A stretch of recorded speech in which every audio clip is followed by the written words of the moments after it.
Hi and welcome. We're in Psychology2. We're looking at the chapter on social psychology. Now let me go through a little bit of a scenario.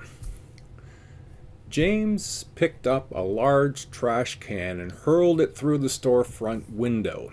Glass exploded in all directions with the violence of assault and a loud emergency siren starting to blare from the store intercom. James cheered from behind the bandana that covered his nose and his mouth and jumped through the now open window, heading to the back of the store. His way was lit by a dim light that was the exit sign and the flickering glow of a burning police car in the street.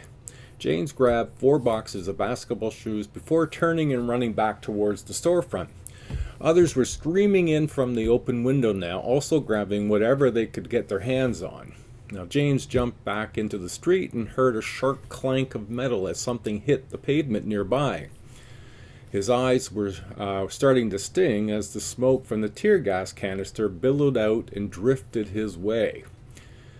James looked down the street and saw a phalanx, or a group of black-clad riot police advancing towards him, and thousands of other Montreal citizens.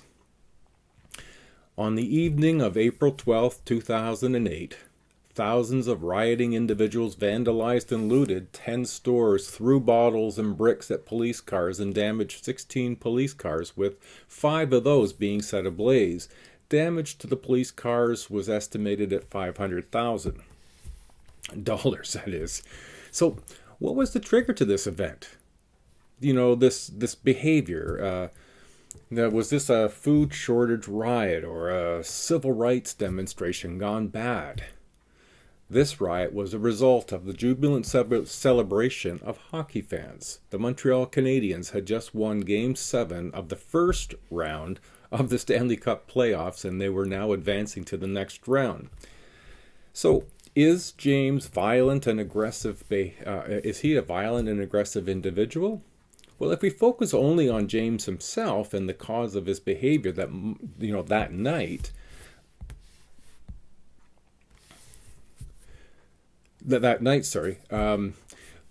we're left with no other possible conclusion. However, it could also be that he was caught up in something that strongly influenced his behavior. Social psychologist Dr. Philip Zimbardo, he argues that we must look at the situation, or as what he terms the situationist perspective, to understand all behavior from donating to charity, to riots, to suicide, terrorism. The situational or the situationist perspective studies the way in which people can be goaded by social influence into things that they're not necessarily consistent with their own personalities. In particular, Zimbardo has investigated the relative ease in which ordinary men and women can be incited to behave in evil ways. So what really was the root cause of the 2008 riot? There are probably several situational factors that are largely to blame. In this chapter, we're going to explore what social psychologists discovered about the situation you find yourself in that might compel your behavior more than you realize, for good or for evil. So we're going to begin our exploration into social psychology by considering social perception. Here, consider the people that you've recently met, or people who you do not know but you've seen around a lot. You walk around through the college and you see different people, some of which you know and some of who you just are familiar with because you've seen them in the school. We have impressions of who they are, and we try to understand why they do what they do. It's somewhat like a human nature. We look around at people, we see them, some we recognize, but we often wonder what motivates people to do what they do. There's oftentimes you'll see somebody do something, you go, why did they do that? Our first impressions of others, and for that matter, others of you, begin even before we say anything. First impressions, the things that we notice, like gender, ethnicity, age, dress, physical attractiveness, these impressions are made in microseconds. So the first impression that you've had of somebody, or they of you, have happened long before you've had a chance to formulate a thought of what kind of first impression do I want to make to this person. You've already made it. And these impressions, they're done in microseconds, not minutes or even in hours. Not only are our first impressions made quickly, we hold on to those first impressions tightly. Even when we get new information that contradicts our first impressions, we tend to stand by our first impressions. So this is known as primacy effect. The primacy effect is, in impression formation, means that the very first impression one has about a person tends to persist, even in the face of evidence to the contrary. Impression formation is part of the social cognition, that mental process that people use to make sense of the world around them. Sometimes our expectations can become self-fulfilling prophecies because they influence the way we perceive and interpret other people's behavior. Our expectations can influence our attitudes and interactions with others, such that we partly bring about a very behavior that we expect to see in others. When we attempt to figure out the cause of our or other people's behavior, we make attributions. Now, attributions is the inference about the cause of our or others' behaviors. In other words, it's the why we think something happened, who or what is responsible. And we make these attributions about ourselves, and we make attributions about other people. But when we use situational attributions, we attribute the cause of the behavior to something, in some factor, if you will, in the environment. For example, if you look at the situational attribution, so the attribution or the explanation for behavior has something to do with the situation, or as I just mentioned, the environment. So for example, if you fail a test, you might say that the test was unfair or that the professor didn't teach the material very well. That would be situational. With dispositional attribution, the inferred cause is internal or some personal trait, motive, or attitude. For example, if you fail a test, you might say that you failed because of poor memory or of a lack of having prepared yourself for a test. That would be you looking at what maybe I contribute to that failure as opposed to putting it onto the teacher or the learning environment, if you will, Blackboard. So we're likely to be more gentle on ourselves and why we do things than we are with others' attributional bias, and that's known as attributional bias. So there's 3 attributional biases. There's one that's called the actor-observer bias. We tend to overemphasize dispositional factors when making attributions about the behavior of others, and to overemphasize situational factors in explaining our own behavior. So essentially, we are harsher on other people when it comes to, why did you do that? We're more likely to say it's your personal trait, but when we look upon ourselves, we're more likely to see this as being situational or environmental. It wasn't something I did myself personally, it was something in the situation that caused the problem. So that's the actor-observer bias. Secondly is the fundamental attribution error.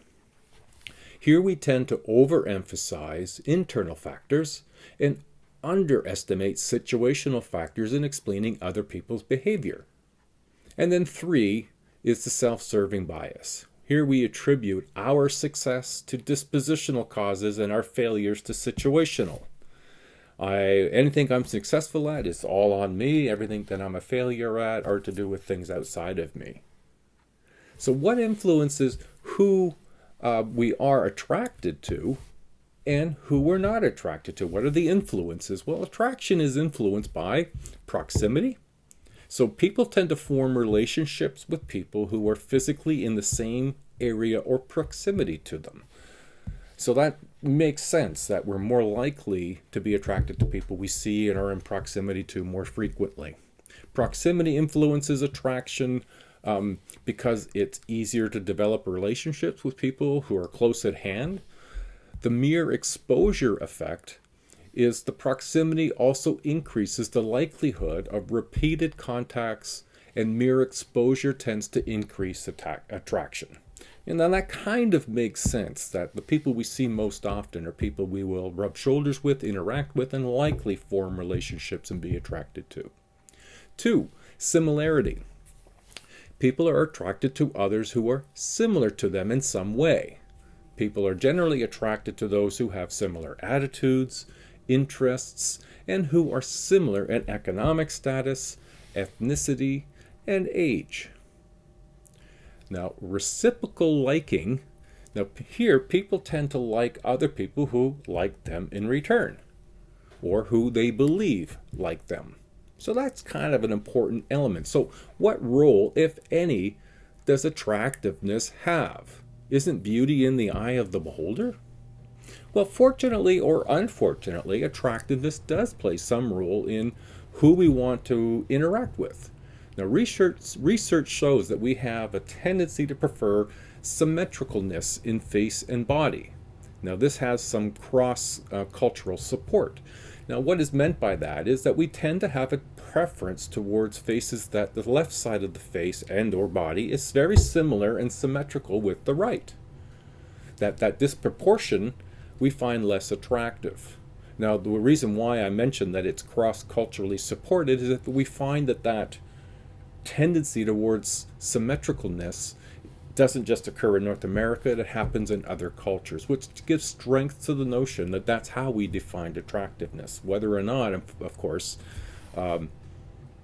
that's what is attractiveness or not. The beauty is still in the eye of the beholder. Now, there is a term, it's known as the halo effect. And the halo effect is when an attribute generally positive or negative traits to the person as a result of observing one major positive or one major negative trait. Now, we see attractive people as more exciting, personable, interesting, socially desirable than unattractive people. Job interviews are more likely to recommend highly attractive people.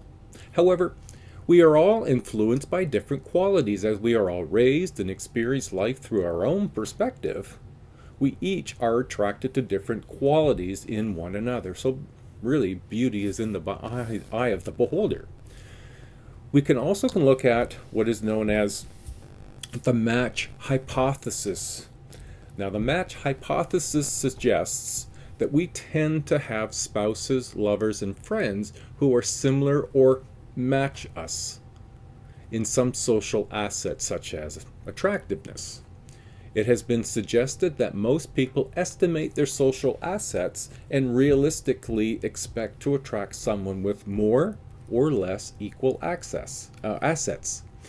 Fear of rejection keeps many people from pursuing those who are much more attractive than they are. Now, we can identify 4 qualities both men and women across cultures look for in a mate. So when looking for a mate, we look for things like, number 1, mutual attraction and love. 2, dependable character. Those key traits and characteristics of you don't vary from day to day, month to month, or year to year. They're dependable. They can be relied on. 3, emotionally stable and mature.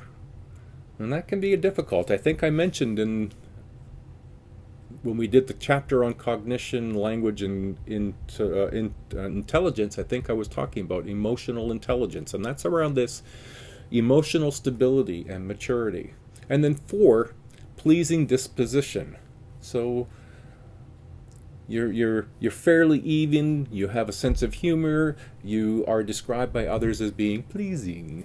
So these 4 were very important in mate selection, and again, this was also culturally supported.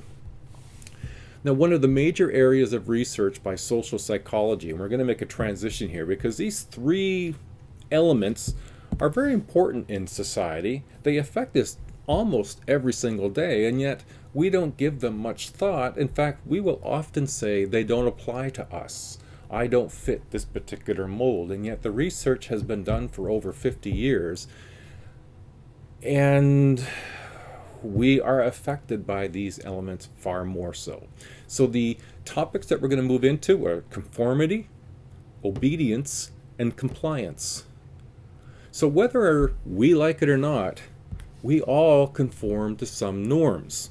For example, I'm quite excited that in the morning when I get up to come to Georgian in Owen Sound on every Thursday, I'm really glad that 100% of the people, 98% of the time, drive their car on the right-hand side of the road. It's a norm, and I'm really glad that people adhere to that norm because it makes my drive more predictable and more reliable and my returning home. So when it comes to conforming or obeying the law, we are much more receptive to understand that there are times and places when conformity, obedience, and compliance are really important to our own personal safety, let alone whether we think that's I want to be a conformist, or I don't want to be obedient, or I don't want to be compliant. So conformity by definition is changing or adapting or adopting a behavior or an attitude to be consistent with the norms of a group or the expectations of others. Now, some conformity is necessary, as in my example with driving, if we have to have a society that fits and is workable for all. Now, not all things do we conform with. I wear shorts in the wintertime. I can tell you I hear hundreds of times every winter, if I'm aware, how shorts isn't very appropriate for the winter. Really what they're saying is you're breaching a social norm and it's impacting me because it's offending my eyes, or I'm getting cold looking at you. But it's not one of those things that's going to affect anybody's day for life or for the rest of the day, or it's not going to affect them. There's no law says that I can't do that. So norms are variable. So a degree of conformity on some things are very important, and on other things maybe not so important. In OSHA's classic study on conformity, he found that 5% of the participants went along with the incorrect answer all the time. Unanimously, majority, all the time. 70% went along some of the time, and 25% remained completely independent. So what's important here is that in this experiment, and I've posted OSHA's experiment, and the next one I'll talk about would be Milgram, in your journal number 3, so you can sort of see how they went. Excuse me. Conformity was evident in groups as small as 3 Confederates. However, if just one Confederate disagreed with the majority, the participant conformity decreased dramatically. Now, what's important here is, and I don't have it right here, but I've put it up behind me. You can see that there's lines that are clearly not all the same. There's one that's clearly not the same. And it's say at this table that I'm at, there were 5 more people to my left. And we were all looking at those images of lines, and we were asked to select the one that doesn't fit. Which line is it? Now I look and I go, clearly it's number 3. It's not the one that's the same size. It's smaller than the rest. But everybody else over here picks any number but 3. What his data has shown is that 5% of the time, I would agree with someone on this side here all the time. I would never stand up on my own and say, no, that's wrong, they're wrong, number 3 is correct. 70% of the time, I would agree with this side some of the time. And so that just really, what's motivating me to not accept what I know that I can see? 3 is the shortest line and I'm agreeing with them. What's happening? And that's part of what OSHA's experiment looked at. Now, Milgram, his is different. His is a classic study on obedience. Now, in his instance, you see the image there, and it might be a little hard to understand, but you've got a participant who's sitting at a table, and you've got a An experimenter who's in a lab coat, has a clipboard and all the things that make them look like they have some degree of authority in the medical field. And you've got in front of you this board that goes from 0 to 450, and it's graphically organized, as you can see in the image. Now there's a person, I'm told, as if I'm the participant, that's in another room, and I can't see them, but I can hear them. We can talk through an intercom, and so my job is to give questions, and they are to answer them.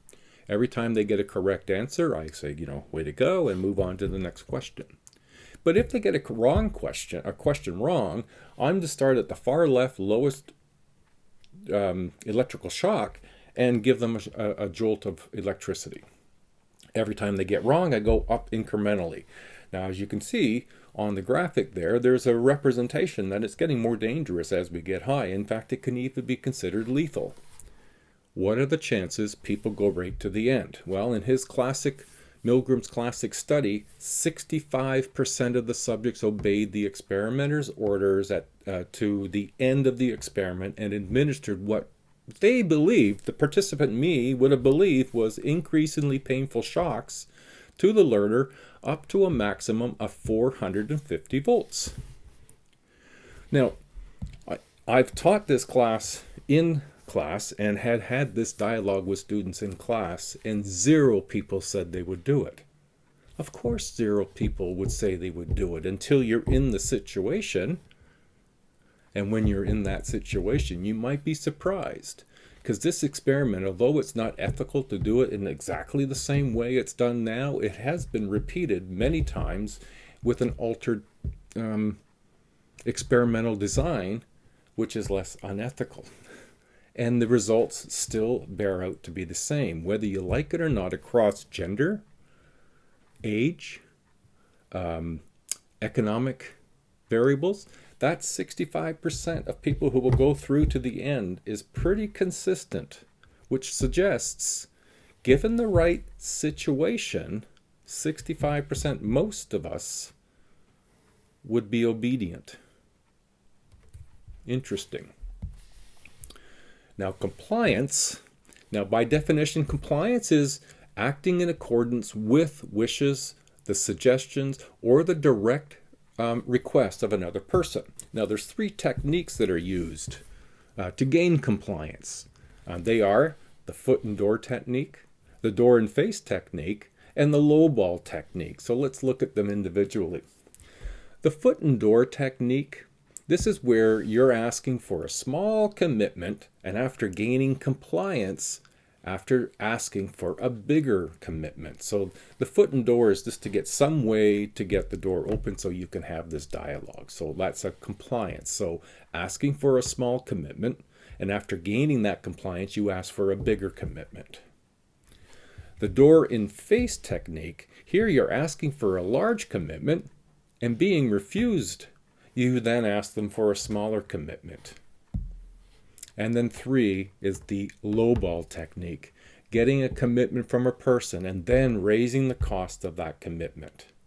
Now, there are also, I'm sure, other techniques, but these have been researched well to demonstrate their effectiveness in getting compliance.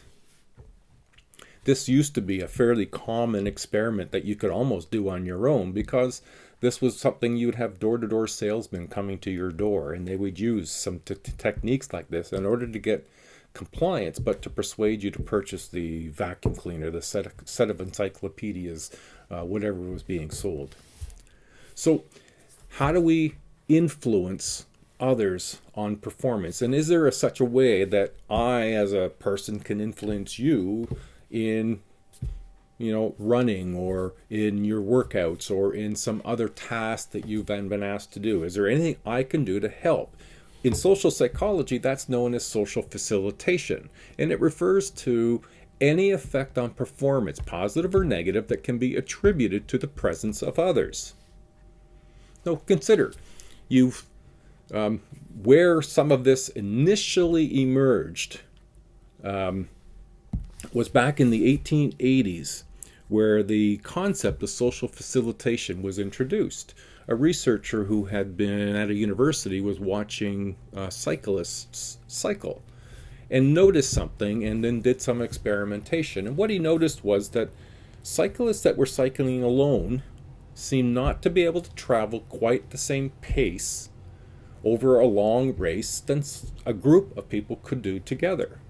And the notion, what he noticed wasn't so much just the aerodynamics that might play a role. It was the social facilitation that in certain size groups and bigger, we can be influenced by the group.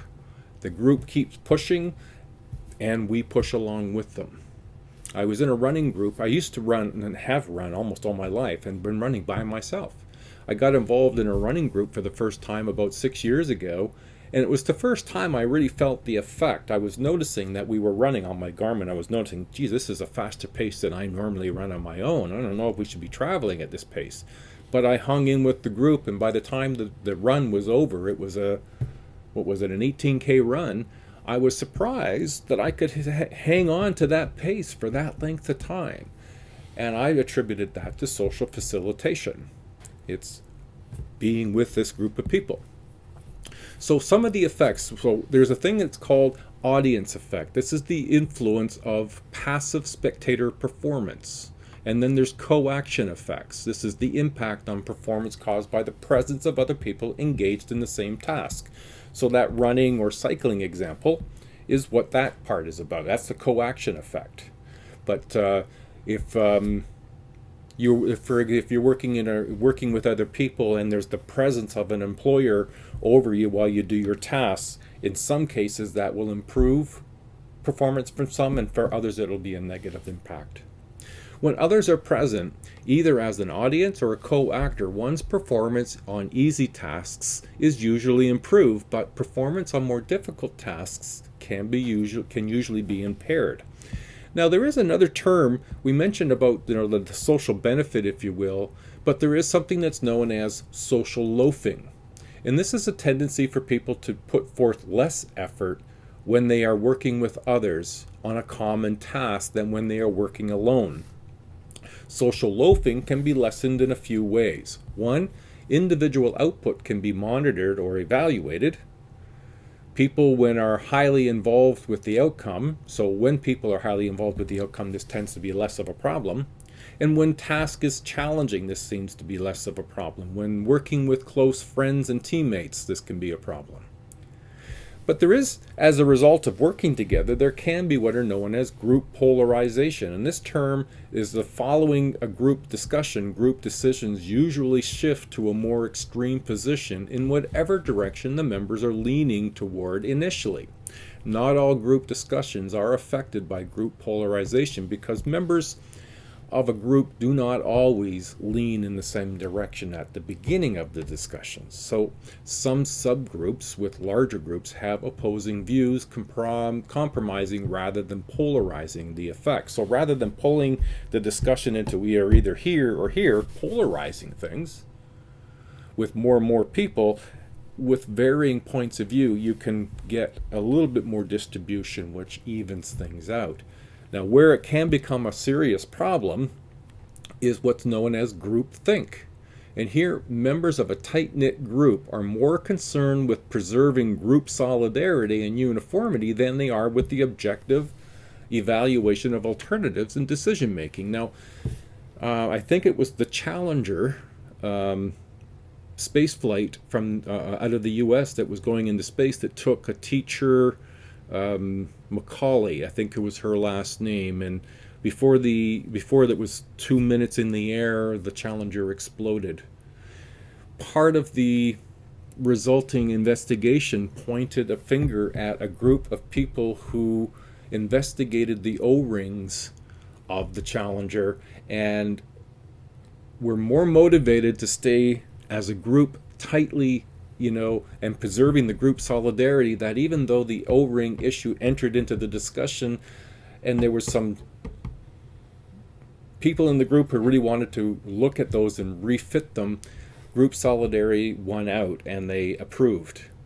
As it turned out, that explosion was in part due to O-rings, and as a result of group solidarity, they missed the opportunity to correct what caused the problem. That was a huge groupthink problem. The groups to which we belong define certain roles. Roles are behaviors considered to be appropriate for individuals occupying certain positions within a group. These roles tell us how people are likely to act toward us. Roles shape our behavior. Our roles change based on the different social contexts.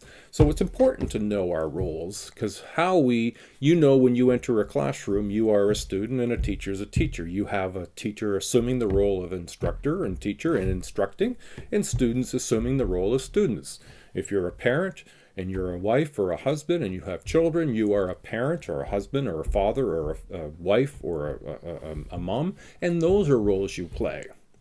Philip Zimbardo, he did a classic experiment. It was his prison experiment, and it illustrated the powerful influences of social roles in ordinary college students. Now, this is also a study that can't be repeated the way it was designed because it wasn't very ethical, as it turned out. Students who were the guards were often became very cruel, and I think I have that video. I'll post that in week 7. I posted the Milgram experiment and OSHA experiment into your journal. I'll post the Milgram experiment in week 7. All right. Good luck, everybody. That's the end of part 1. This is a relatively big chapter, so I've divided it into 2 parts. Good luck and keep up the good work. Bye now.